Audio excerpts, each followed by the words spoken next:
I got the name Govana. It came literally out of a line of a song that I did with Aidonia when I was named Diablo. The song is titled Run Road, and in the chorus, the other line I say, did it and the general, me are the governor. And after I released that track, there are a lot of people just saw me and say, you're the governor. So I started to put Diablo, the governor, on tracks. Yo, this is Govana. Now I tell my poor story now, poor story. Yeah, I'm about to dig the crates right here on the Okayplayer lounge.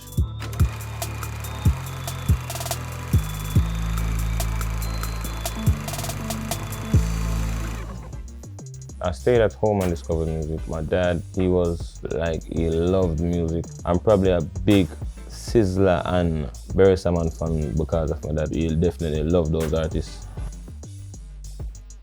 I don't pass nothing with Beres Hammond. You know, so this is actually, comes to Can't Stop a Man, this is actually a good one. What can you do to stop a man from trying? Yeah, man, classic. But Beres like top of the list when it comes on to like favorite artists ever. I hear the most new music Instagram, like scrolling on the gram or even TikTok. Okay, you know, once you tap into an algorithm, the thing's gonna pop up to you.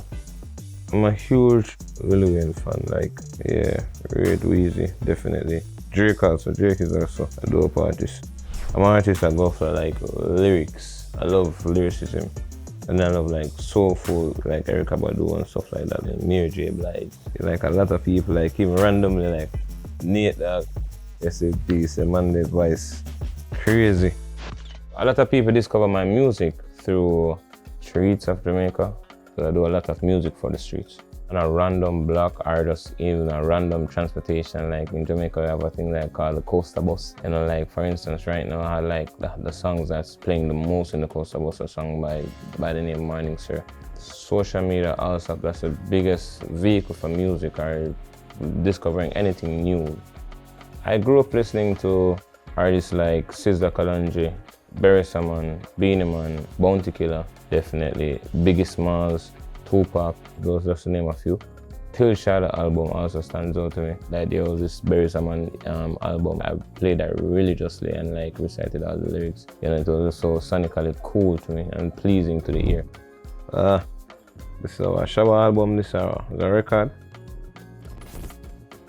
Can't let out the Banton, you know, gosh. Mr. 9, that song where we grew up on, definitely. Mr. 9, circle Mr. 45. Them 16 I'm marked up, 92 right. My favorite album artwork, I think I have to pick my own, in Legacy. The Legacy had both of my sons on it. One was holding up one of my chains, so it was this one, and then the next was holding up these two, was wearing these two.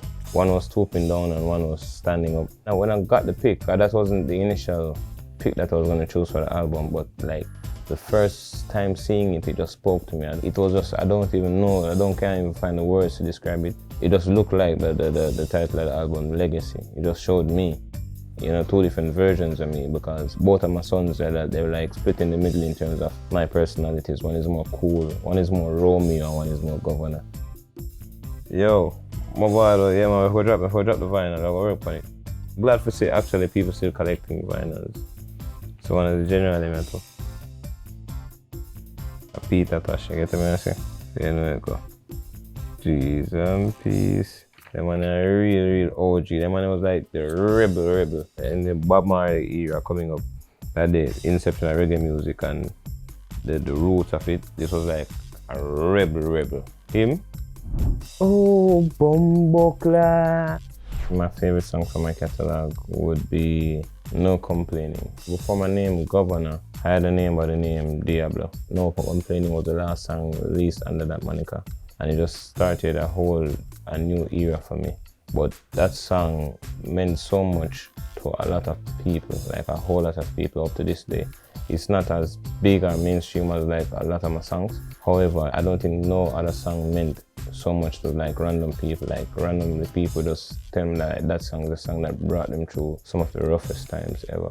Because it's basically a song of saying, giving thanks for life, you know what I mean? That there's no complaining, give thanks to the sunshine, give thanks to the rain, you understand? Give thanks to every single thing, regardless of whatever situation you're going through. And a lot of people use that as a stepping stone, and a lot of people use that as a vehicle to push them through daily. I would definitely put the Akon Beautiful Day, Popcaan, Nah Aigo. I love Vybz Kartel, that is the greatest. Solid as a Rock from Sizzla, and Buju Banton is not an easy road. Yo, you know it go. Yeah, man. Fire, man. Can't pass them, man, and know it either. Keep it on, man. My favorite keep it on probably Small World, Who do you think you are, living in a small world?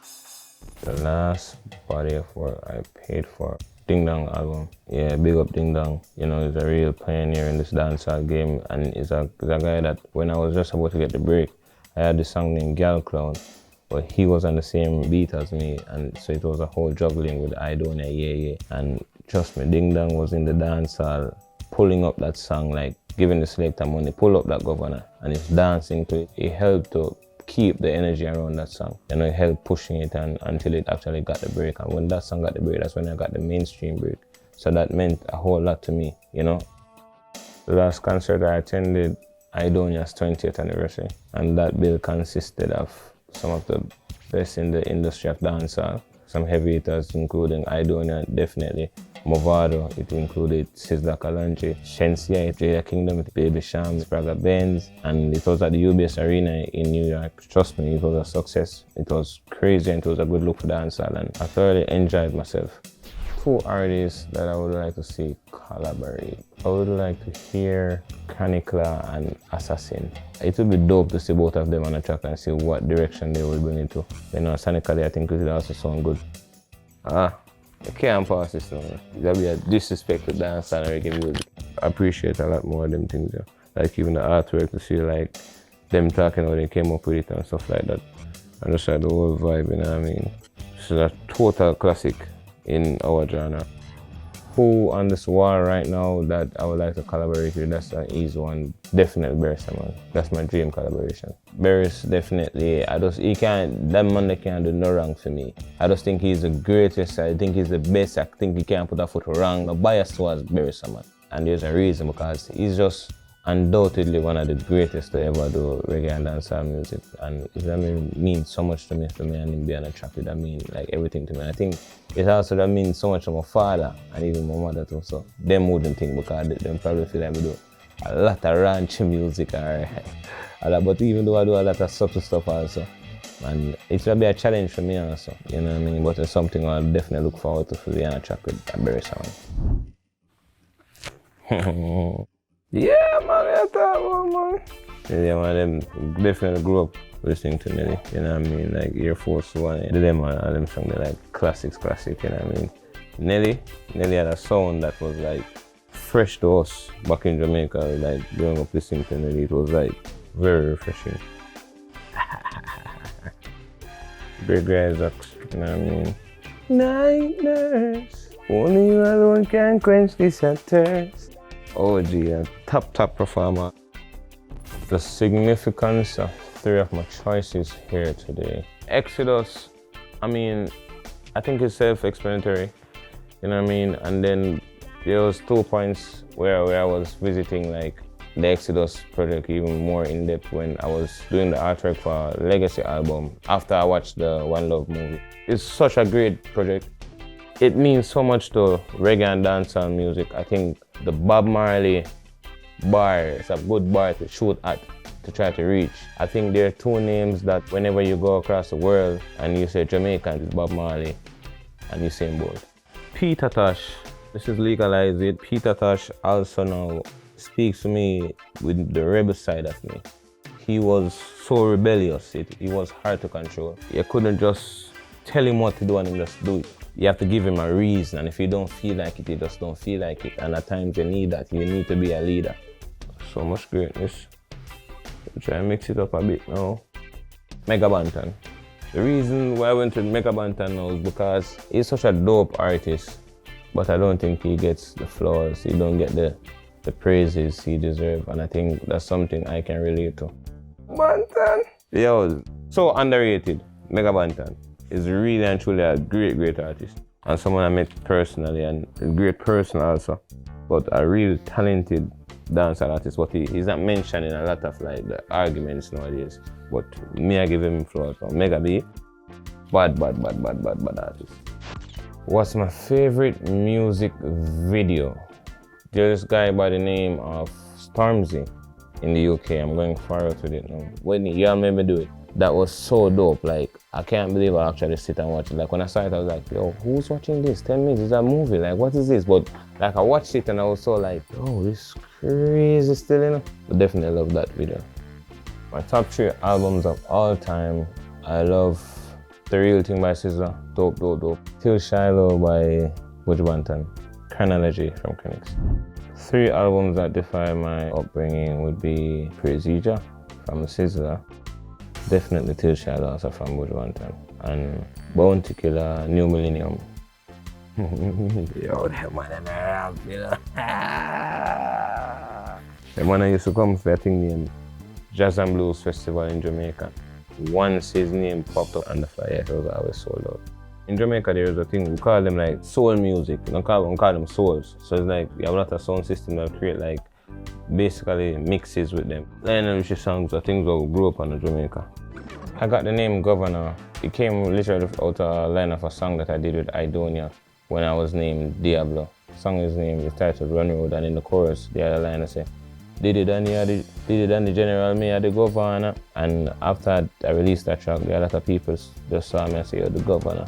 So I started to put Diablo, the Govana on tracks, because I knew I wanted to make the transition. The name Strike Force, that came out of lyrics also. Strike Force normally be like associated with something military. I didn't even give it to my team. My team basically took it on. Like the guys just started saying, yo, yeah man, that's how we had the Strike Force, and it just basically became who I am and who I represent. Yo, Jeezy, a real OG. Girl,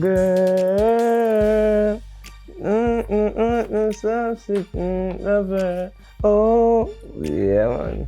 What's the difference between reggae and dancehall? The difference is definitely tempo and content. Dancehall artists, they can sing slow music and still people still consider it dancehall because it's gonna be about a different message. It's gonna probably be raunchy, more street, more aggressive, while reggae is more calm, more chill, more subtle, and more brain food versus just a party vibe, something to let you keep it thinking. I probably Hotline Bling, but Controller do the whole thing. But the one that had Popcaan on it, made me really like love Controller. Yeah, for the culture, sonically it just sound real good. I know when the Hotline Bling. Favorite song of me to perform would probably be Champ. I think Champ brings out, it's the one song that every single body in the crowd can always relate to. Every single body wanna be successful. Regardless of gender, regardless of age, regardless of religion, everyone wanna be successful. So Champ gives you that energy of like, I'm a champion, I've done it, I'm gonna do it, I'll get it done. Be celebrated and celebrate life and be celebrated. So it just gives you that vibe. It's really and truly a beautiful and a powerful song to perform. Yo, this is Govana. So guys, I just got to dig the crates in the Okayplayer lounge. Check it out.